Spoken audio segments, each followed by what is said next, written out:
Hi again. When I spoke about the importance of passed pawns, we saw this game and I spoke about the move b5 that was played in the game. And here, black didn't take this pawn on a5.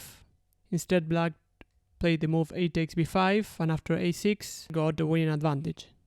Instead here, I spoke that black could have taken on a5 and after taking on a6, planning to play a7, so black is pretty much forced to take this pawn. And here white had this important idea of defending first the pawn on g2. And here first of all we see the importance of king activity. We see that white's king is very active, attacking pawns, whereas black's king is really out of the game. First of all, the pawn on h6 is going to fall. Here if black plays a move like king to a5, black pretty much doesn't have any good moves.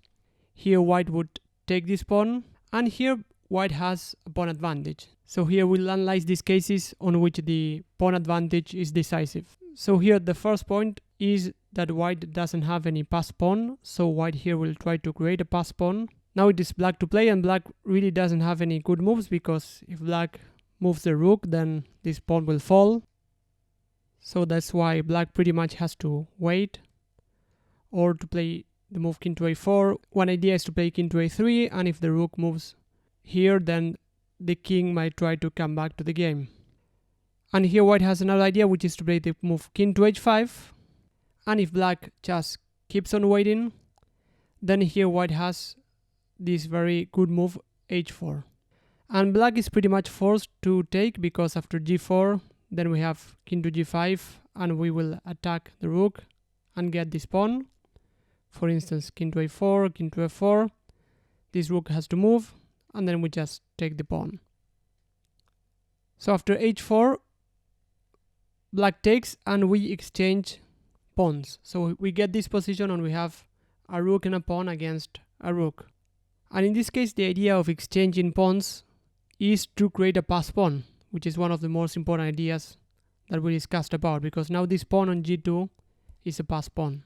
And now the key point is if this pawn promotes, then we'll get a significant material advantage and will win the game. So black's only chance is to try to stop this pawn.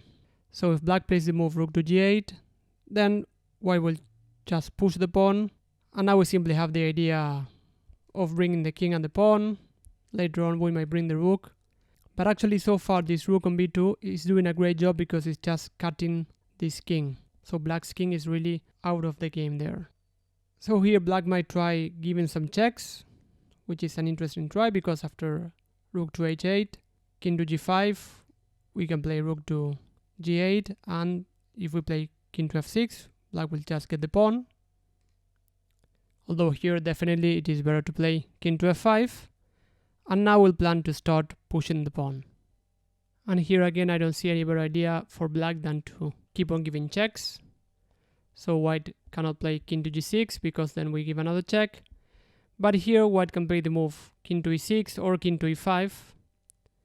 And the point is that after rook to g8, now we just bring the rook.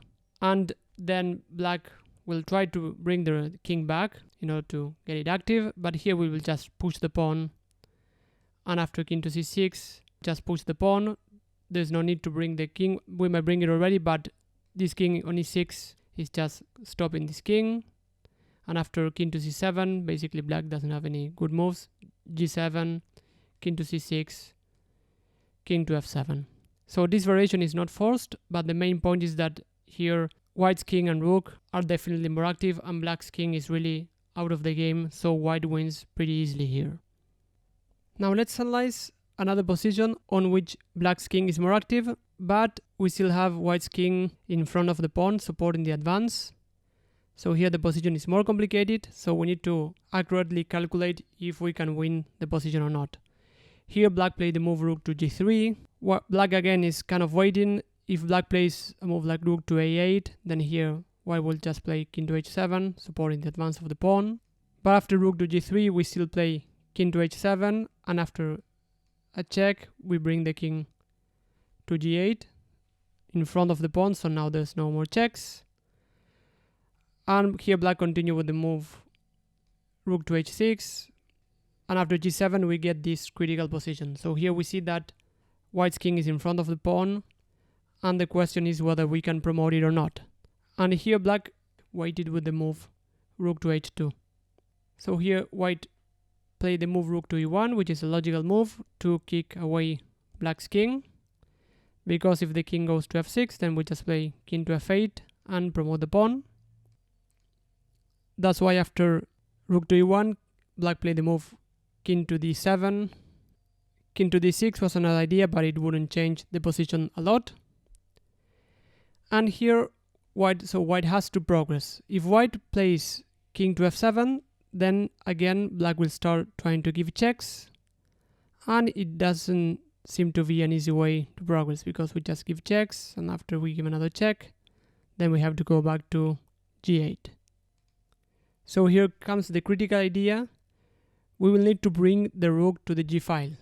That's why first we play the move rook to e4, and here black plays the move king to d6, again waiting, and here we bring the king to f7, and after the checks, king to g6, rook d2, king to f6, rook to f2, here we play king to g5, and now black doesn't have the move rook to g2 because we have rook to g4. Instead of rook to g2, black tried king to d5, but after rook to g4, the game is over. So let me go back to the critical position. This is probably the one position or the one idea that you should know. There might be other ideas to win for white here, but this is the simplest one. By the way, this idea is well known for a long time. It is called the Lucena position. It doesn't really matter to memorize the name, but just want to mention if you ever read this name, which is basically to improve the position of the rook and bring it to the 4th rank before bringing the king to support the advance of the pawn. Just a subtle note, the main idea is to bring it to the 4th rank and not to the 5th, for example, because here black would attack the rook. Although this is still winning, this would complicate matters a little bit.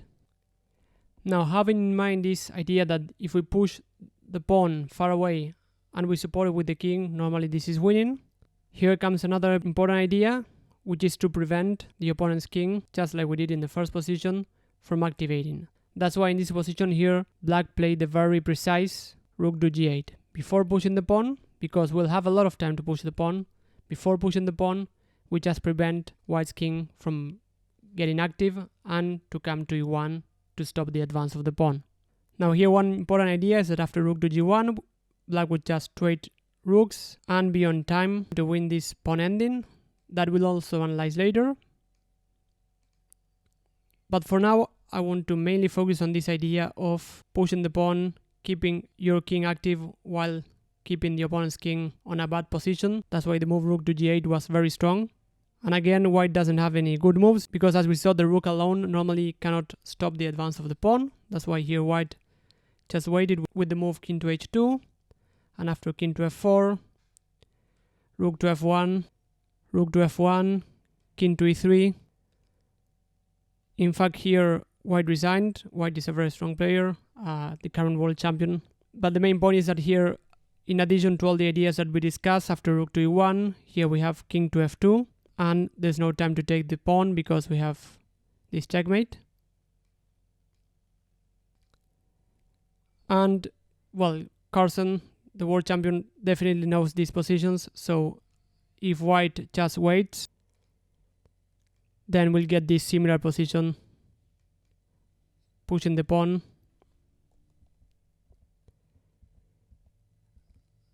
And the game is going to be over pretty soon, so we just push the pawn, and then before moving the king, so here actually white has to play rook to d6, because the idea of playing rook to d8 for black and bringing the king. For example, after king to h3, we just play rook to d8, and then we bring the king here and promote. But after rook to d6, remember, we just bring the rook to the 4th rank. Here we are on black sides, on the opposite side, so here instead of the 4th rank would be the 5th, but just bring it to this position, not too close to the king, to avoid having the king attacking the rook. And after king to h3, we just follow the same idea. King to f2, rook f6, king to e3, rook to e6, king f3, rook f6, king, we see that the rook cannot stop the pawn there, and after rook to e6, we just play rook to e5. So, the main points that I want you to get from this video is, first we see the importance of the activity of the king. So as we can see, the defending side normally with the rook alone cannot stop the pawn. There are some exceptions, but in general the defending side needs to bring the king and the rook to stop the pawn. So on the next video we'll study such cases on which the weaker side can defend.